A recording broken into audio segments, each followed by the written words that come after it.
तो दोस्तों आज हम फिर से आपके लिए लेकर आए हैं देश दुनिया की सभी ताजा बड़ी खबरें। फटाफट एक एक कर विस्तार से आज आपको बताएंगे, तो वीडियो को अंत तक जरूर देखें। दोस्तों वीडियो बनाने में हमें काफी मेहनत लगी है, तो वीडियो को लाइक जरूर कर दें। जी दोस्तों, पहली बड़ी खबर में आपको बताएंगे जो बिग ब्रेकिंग न्यूज सामने निकल कर आ रही है कि भारत और चीन के बीच कभी भी LAC पर छिड़ सकता है युद्ध। चीन के राष्ट्रपति शी जिनपिंग ने किया ऐलान, जंग के लिए तैयार रहे चीनी सेना। जी दोस्तों, बिग ब्रेकिंग न्यूज सामने निकल कर आ रही है। वहीं दोस्तों दूसरी खबर में हम आपको बताएंगे कि बिहार चुनाव को लेकर असदुद्दीन ओवैसी ने जारी की अपने कैंडिडेटों की दूसरी लिस्ट। जानिए किन किन को दिया है ओवैसी ने टिकट। इसी बीच दोस्तों अगली खबर में हम आपको बताएंगे कि उत्तर प्रदेश में फिर उठी राष्ट्रपति शासन लगाने की मांग। यूपी के हाथरस में आज और एक 4 साल की बच्ची के साथ रेप। तो वहीं गोंडा में 3 दलित बहनों पर एसिड अटैक। जी दोस्तों, योगी के इस्तीफे की फिर से यूपी में मांग उठने लगी है, कुर्सी योगी की खतरे में। इस बीच दोस्तों अगली खबर में हम आपको बताएंगे कि महाराष्ट्र में मंदिर खोलने को लेकर विवाद में शरद पवार की हुई एंट्री। तो वहीं संजय राउत बोले संविधान मानने को तैयार नहीं है महाराष्ट्र के राज्यपाल। इस बीच दोस्तों अगली खबर में हम आपको बताएंगे कि बाबा रामदेव की बड़ी मुश्किलें पतंजलि बना रही थी अवैध रूप से प्लास्टिक। वहीं सरकार ने कर दिया है नोटिस जारी, अब बाबा रामदेव जाएंगे जेल। तो इसी बीच अगली खबर में हम आपको बताएंगे दोस्तों कि गुवाहाटी में चिड़ियाघर में जानवरों को गौमांस देने पर छिड़ी जंग। भाजपा नेता और वन मंत्री आए आमने सामने। तो वहीं रिपब्लिक टीवी के editor in chief Arnab Goswami की बड़ी मुश्किलें, मुंबई पुलिस ने नोटिस कर दिया है जारी। अपनी टीवी पर चलाए थे भड़काऊ और सांप्रदायिक फैलाने वाले प्रोग्राम, अब अर्नब गोस्वामी को नोटिस जारी कर दिया, जेल जाएगा। अब अर्नब गोस्वामी पूरी तरह से फंस गया है मुंबई पुलिस के चक्कर में। इस भी दोस्तों अगली खबर में हम आपको बताएंगे कि महबूबा मुफ्ती के रिहा होने पर एक बार फिर से महबूबा मुफ्ती ने किया ऐलान, कहा 370 के लिए जारी रहेगा संघर्ष, अंतर्राष्ट्रीय कोर्ट जाएंगे जम्मू कश्मीर के नेता, मोदी सरकार की बताएंगे सच्चाई। तो दोस्तों सभी खबरों को विस्तार से आज आपको एक एक कर बताएंगे, तो वीडियो को अंत तक आप जरूर देखिएगा। इसी बीच बढ़ते दोस्तों पहली बड़ी खबर की ओर जो बिग ब्रेकिंग न्यूज सामने निकल कर आ रही दोस्तों कि भारत और चीन के बीच कभी भी छिड़ सकता है युद्ध। चीन के राष्ट्रपति ने किया ऐलान, जंग के लिए तैयार रहे चीनी सेना। जी दोस्तों, ये बड़ी खबर सामने निकल कर आ रही दोस्तों कि पिछले 5 महीने से लगातार LAC पर भारत और चीन के बीच स्थिति गंभीरपूर्ण बनी हुई है। इस बीच आज चीन का एक बयान सामने आया है, जिसके बाद स्थिति साफ हो गई है कि चीन कभी भी भारत पर हमला कर सकता है और भारत चीन के बीच कभी भी युद्ध छिड़ सकता है। जी दोस्तों, आपको बता दें कि चीन के राष्ट्रपति शी जिनपिंग ने गुआंगडोंग इलाके का आज दौरा किया है। दौरा के दौरान शी जिनपिंग ने कई हवाई अड्डे और कई एयरपोर्टों का मुआयना किया। इस दौरान शी जिनपिंग ने चीन के सैनिकों को युद्ध के लिए तैयार रहने के लिए कहा है और कहा है कि वह हमेशा सतर्क रहे, कभी भी युद्ध जैसी स्थिति हो सकती है, इसलिए अपनी तैयारी जारी रखें। जिससे सीधा संकेत है कि कभी भी चीन भारत पर हमला कर सकता है, क्योंकि देश के राष्ट्रपति शी जिनपिंग का यह बयान एक तरफा है और उन्होंने साफ सेना से कहा है कि वह जंग के लिए तैयार रहे, कभी भी ऐसी स्थिति आ सकती है। तो ये बड़ी अपडेट है दोस्तों कि कभी भी भारत चीन के बीच युद्ध छिड़ सकता है। इसी बीच बढ़ते दोस्तों अगली खबर की ओर तो असदुद्दीन ओवैसी ने बिहार चुनाव को लेकर अपने उम्मीदवारों की दूसरी लिस्ट की है जारी। जानिए कितनों को दिया है ओवैसी ने बिहार में अपनी पार्टी से टिकट। जी दोस्तों, आपको बता दें कि बिहार में होने वाले दूसरे चरण के मतदान को लेकर असदुद्दीन ओवैसी ने आज अपने कैंडिडेटों की दूसरी लिस्ट जारी कर दी है। जी दोस्तों, आपको बता दें कि बिहार में 3 नवंबर को 17 जिले की 94 सीटों पर दूसरे चरण का मतदान होना है। इसी को लेकर आज असदुद्दीन ओवैसी ने दूसरे चरण में अपने कैंडिडेटों को कहां से उतारा है, इसको लेकर ओवैसी ने दूसरी लिस्ट जारी कर दी है। जी दोस्तों, आपको बता दें कि बिहार चुनाव के दूसरे चरण में असदुद्दीन ओवैसी ने AIMIM पार्टी से 3 कैंडिडेटों को मैदान में उतारा है। वहीं आपको बता दें कि साहेबपुर कमाल से गोरेलाल यादव को असदुद्दीन ओवैसी ने टिकट दिया है, जो बेगूसराय में आती है। वहीं साहेबगंज से मोहम्मद मुकीम को टिकट दिया है, जो मुजफ्फरपुर जिले से आती है। अगर हम बात करें तीसरी विधानसभा सीट की, तो फुलवारी शरीफ से असदुद्दीन ओवैसी ने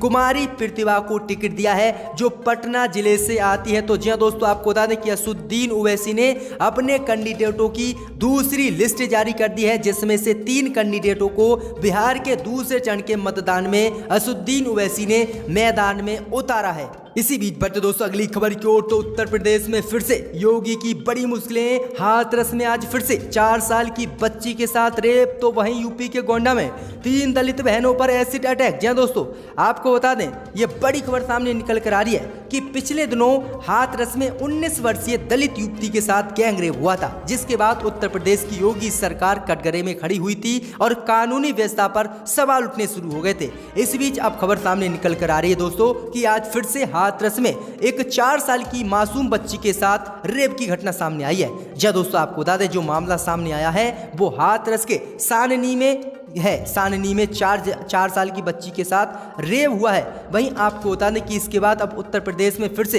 योगी आदित्यनाथ का विरोध प्रदर्शन शुरू हो गया है। तो वहीं दूसरी तरफ उत्तर प्रदेश के गोंडा में 3 दलित बहनों पर बदमाशों ने एसिड फेंक दिया है, जिससे बुरी तरह से तीनों बहनें झुलस गई हैं और फिर योगी पुलिस किसी भी आरोपी को गिरफ्तार नहीं कर पाई है और अब उत्तर प्रदेश में योगी आदित्यनाथ के इस्तीफे की मांग फिर से उठने लगी है और राष्ट्रपति शासन लगाना लोग चाहते हैं। वहीं आपको बता दें कि इन दोनों मामले के आने के बाद अब योगी की मुश्किलें बढ़ गई हैं और प्रदेश से राष्ट्रपति शासन लगाने की मांगे उठने लगी हैं। तो वहीं आपको बता दें कि अब योगी की कुर्सी फिर से एक बार खतरे में आ गई है।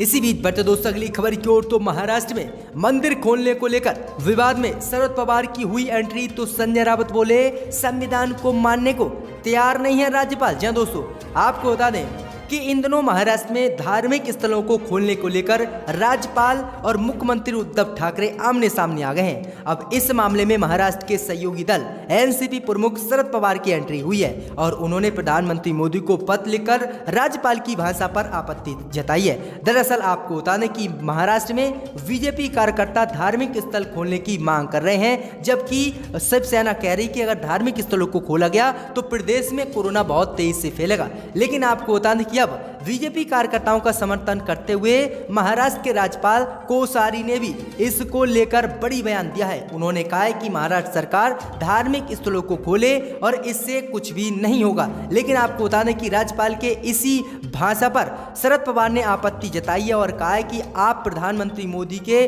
बनाए गए नियमों का पालन नहीं कर रहे हैं। प्रधानमंत्री मोदी कहते हैं कि 2 गज की हमें दूरी बनानी होगी और पूरे प्रदेश में कोरोना से लॉकडाउन लगाना होगा, लेकिन आज आप उनके खिलाफ क्यों हो गए हैं। तो वहीं संजय राउत ने भी इसी को लेकर राज्यपाल पर हमला बोला है। संजय राउत ने कहा है कि अब महाराष्ट्र के राज्यपाल संविधान को मानने के लिए ही तैयार नहीं है और वह अपने बीजेपी कार्यकर्ताओं के कारण किस तरह से ऊट पटांग बयान दे रहे हैं और पूरे प्रदेश को कोरोना में ढकेलना चाहते हैं। तो ये बड़े हमले शिवसेना की तरफ से बोले गए हैं। इसी बीच बढ़ते दोस्तों अगली खबर की ओर, तो अर्नब गोस्वामी की बड़ी मुश्किलें, मुंबई पुलिस ने जारी किया नोटिस, अब जाएगा अर्नब गोस्वामी जेल। जी दोस्तों, आपको बता दें कि रिपब्लिक टीवी के editor in chief Arnab Goswami की मुश्किलें बढ़ गई हैं और मुंबई पुलिस ने अर्नब गोस्वामी को नोटिस जारी कर दिया है। जी दोस्तों, आपको बता दें कि सांप्रदायिक भावना भड़काने को लेकर मुंबई पुलिस ने ये नोटिस रिपब्लिक टीवी के इन चीफ अर्नब गोस्वामी को जारी किया है। वहीं आपको बता दें कि फर्जी टीआरपी मामले में सीआईयू ने भी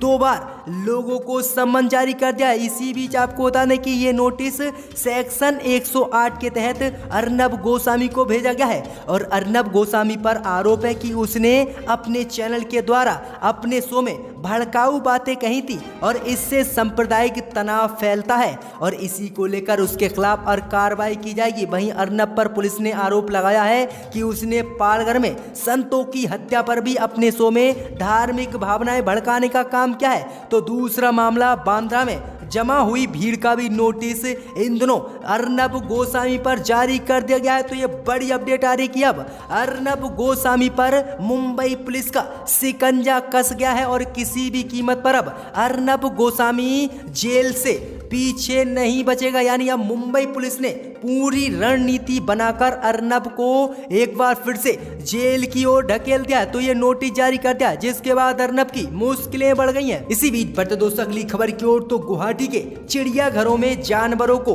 गौमांस देने पर छिड़ी जंग, भाजपा नेता और वन मंत्री आमने सामने। जब दोस्तों आपको बता दें कि असम में गौमांस को लेकर भाजपा नेता और राज्य के वन मंत्री के बीच जुबानी जंग छिड़ गई है। भाजपा नेता सत्यरंजन ने गुवाहाटी के चिड़ियाघरों में रह रहे जानवरों को गाय का मांस खिलाने के खिलाफ आवाज उठाई, तो राज्य के वन मंत्री परिमल शुक्ला वैद्य ने इसका पलटवार किया है। राज्य में वन मंत्री ने कहा है कि चिड़ियाघर में रहने वाले जानवर केवल सुअर का मांस और मटन पर जीवित नहीं रह सकते। हम उन्हें गाय की जगह भैंस का मांस भी दे सकते हैं, लेकिन असम में पर्याप्त मात्रा में भैंस नहीं है। हम गाय, भैंस का मांस, मटन और सुअर का मांस के लिए टेंडर जारी कर रहे हैं और गाय का मांस भी अब चिड़ियाघरों में जानवरों को खिलाया जाएगा। लेकिन आपको बता दें कि बीजेपी मंत्री कहते हैं कि हम किसी भी कीमत पर गाय का मांस जानवरों को नहीं खिलाने देंगे। तो इसी को लेकर भाजपा नेता और गुवाहाटी के वन मंत्री आमने सामने आ गए हैं।